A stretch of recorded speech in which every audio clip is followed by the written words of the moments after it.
Assalamualaikum warahmatullahi wabarakatuh. Bagaimana kabarnya anak-anakku? Setelah kalian tadi belajar fikih dengan Pak Saiful, kita lanjut, kita jumpa lagi di pembelajaran tematik. Masih di tema 1, selamatkan makhluk hidup, subtema 3, ayo selamatkan hewan dan tumbuhan. Kali ini kita ke pembelajaran 5 dan 6, digabung ya. Pembelajaran 5 dan 6 karena materinya sedikit di pembelajaran 5. Baik anak-anakku ya, sebelum kita lanjutkan terlebih dahulu kalian tadi yang belum isi absen silakan isi absen terlebih dahulu untuk hari ini untuk pelajaran tematik. Dan mari kita mulai pembelajaran hari ini. Terlebih dahulu kita sama-sama membaca basmalah. Bismillahirrahmanirrahim. Nah, di pembelajaran 5 ini kita akan fokus kepada PPKN di sini ya. Ada kondisi geografis yang berbeda mendorong negara-negara ASEAN untuk bekerja sama di berbagai bidang. Nah, ini di pembelajaran 5 ya. Pembelajaran 5 ini di Thailand, kita ke negeri Thailand di mana Thailand memiliki hewan yang bernama Oa pileated ya. Oa pileated ya. Hewan ini tersebar di hutan Thailand. Pileated hidup di atas pohon. Pileated ini sejenis kera ya. Jumlah kera kerdil ini tinggal 32.000 ekor lagi. Nah, ini tidak ada di Indonesia ini. Jenis kera seperti ini ya, adanya hanya di Thailand. Keberadaannya sekarang hanya tinggal 32.000.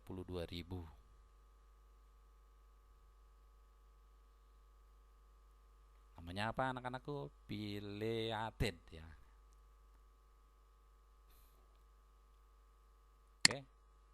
Kemudian negara-negara ASEAN memiliki flora dan fauna langka. Flora dan fauna langka. Bacalah teks berikut dalam hati. Bunga Raplesia hidup di Taman Nasional Bengkulu.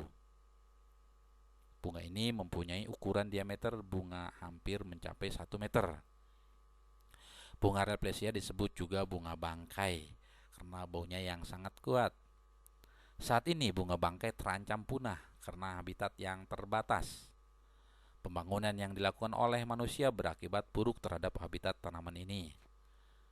Tanaman dan hewan langka banyak diburu oleh orang-orang yang tidak bertanggung jawab. Indonesia dan negara-negara yang tergabung di ASEAN bekerjasama untuk ikut melestarikan flora dan fauna langka. Negara-negara di Asia Tenggara yang bernaung di bawah ASEAN memiliki kesamaan geografis. Oleh sebab itu banyak persamaan dari sisi budaya, flora, fauna, kegiatan ekonomi dan politiknya. Kekayaan alam dan budaya negara-negara ASEAN sangat menarik perhatian negara lain. Oke, ini tentang bunga Raplesia yang ada di Taman Nasional Bengkulu.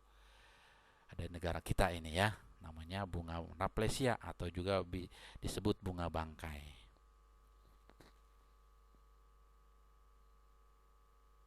Baik, sudah kalian baca ya.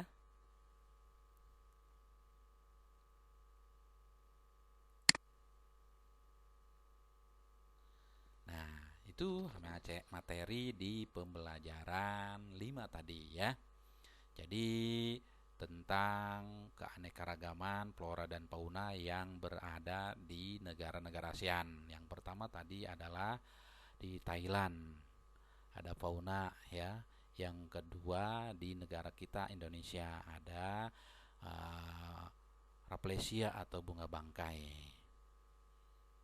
Jadi masing-masing negara punya keunikan dan punya letak geografis yang sama namun berbeda.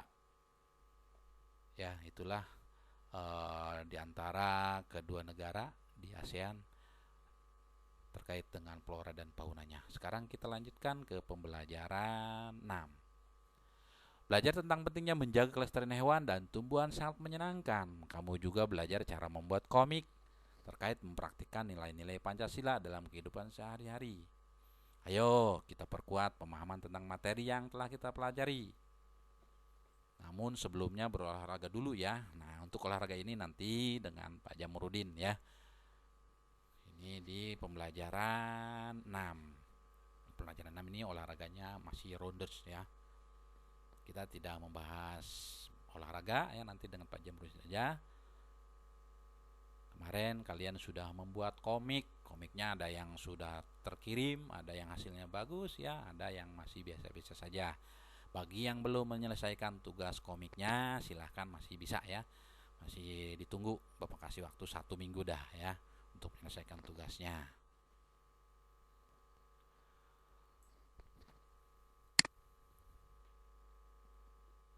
Ayo membaca. Di sini ada tumbuhan yang ada di mana nih ya? Kita baca dulu. Tumbuhan di Indonesia banyak dimanfaatkan sebagai pewarna. Kunyit digunakan sebagai bahan pewarna. Apabila kita membutuhkan warna kuning, maka kunyitlah yang tepat untuk membuat warna tersebut. Tanaman bit menghasilkan warna merah. Warna hijau dapat diperoleh dari sawi dan pandan. Tahukah kamu bahwa selain menghasilkan warna hijau, pandan juga memiliki aroma yang wangi? Nah, ini tentang tumbuhan yang ada di Indonesia. Ada kunyit dengan ciri khasnya kuning warnanya, kemudian ada pandan, ciri khasnya wangi dan berwarna hijau. Kemudian bisa juga sawi ya dengan warna hijau. Ada juga bit warna merah ya, tanaman bit. Selanjutnya, ayo baca teks berikut dalam hati. Nah, di sini daun pandan yang wangi. Daun pandan adalah tumbuhan semak.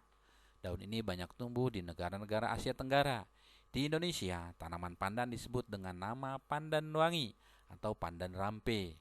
Penduduk Thailand menyebutnya dengan nama bai toi. Bai toi ya. Lucu ya namanya bai toi. Di Vietnam daun pandan dikenal sebagai la dua. Wah, la dua ini ya. Di Vietnam la dua. Helai daun pandan berbentuk pita, tipis, licin dan berujung runcing. Ukuran panjang daun adalah 40 sampai 80 cm dengan lebar 3 sampai 5 cm. Daun pandan berwarna hijau. Masyarakat memanfaatkan pandan sebagai rempah-rempah dan sebagai bahan baku pembuatan minyak wangi. Daunnya harum apabila diremas atau diiris-iris. Tanaman ini sering digunakan sebagai bahan penyedap, pewangi, dan pemberi warna hijau pada masakan. Ya, ini sudah tidak asing lagi di kita, namanya pandan ya. Biasanya kalau kita, pandan ini digunakan untuk membuat masakan seperti membuat bubur ya, biar kelihatan wangi, dan enak. Jadi menghilangkan bau amis ya, pandan ini ya. Jadi ternyata bukan hanya di Indonesia, di Vietnam juga ada ya. Tapi namanya berbeda, namanya la dua kalau di Vietnam. Kalau di Thailand bai toi namanya ya, anak-anakku. Oke, sudah kalian baca? Selanjutnya yang kedua, itu teks yang pertama ya, kemudian yang kedua. Harimau Sumatera hampir punah karena hilangnya habitat. Berkurang jumlah jenis mangsa dan perburuan. Jumlah harimau Sumatera saat ini berkisar 400 ekor. Mereka hidup di dataran rendah, lahan gambut, dan hutan hujan pegunungan. Harimau Sumatera bertubuh paling kecil dibandingkan jenis harimau yang hidup saat ini. Harimau jantan dewasa memiliki tinggi hingga 60 cm. Ukuran panjang hewan ini dari kepala hingga kaki mencapai 250 cm dan berat hingga 140 kg. Harimau betina memiliki panjang rata-rata 198 cm dan berat hingga 91 kg. Warna kulit harimau Sumatera merupakan yang paling gelap dari seluruh harimau, mulai dari kuning kemerah-merahan hingga orange tua. Inilah bacaan teks harimau Sumatera. Nanti seperti biasa kalian menyimpulkan dari teks-teks yang tadi dibaca, Yang pertama yaitu tentang Pandanwangi, yang kedua tentang harimau ini. Ya, kalian buat kesimpulannya dari dua teks tersebut ya. Apa saja isi daripada teks ini ya, kesimpulannya. Gimana, sudah paham anak-anakku ya? Dari bacaan ini dibuat kesimpulannya. Nah, ya, tulislah kesimpulan pada tempat yang disediakan. Boleh di kertas HPS ataupun di buku tulisnya.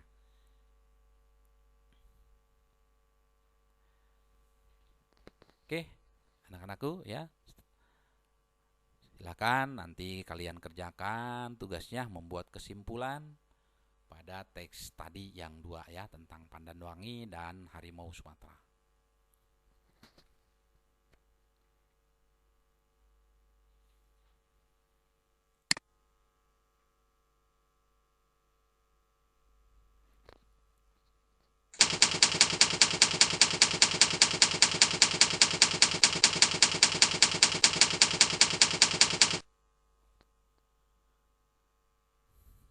Akhirnya kita akhiri pembelajaran kali ini ya, dengan sama-sama membaca hamdalah. Alhamdulillahirabbil alamin. Sampai jumpa lagi. Nanti insya Allah besok kita akan literasi membaca, khusus nanti untuk membaca ya. Ada beberapa teks bacaan ya, kita akan membaca bersama. Kemudian nanti dilanjutkan insya Allah besok kita akan ulangan harian di subtema 3, tema 1 subtema 3.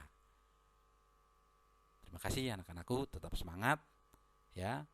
Jangan lupa sholat 5 waktu, mengaji, bantu orang tua ya. Sekian dari Bapak. Wassalamualaikum warahmatullahi wabarakatuh.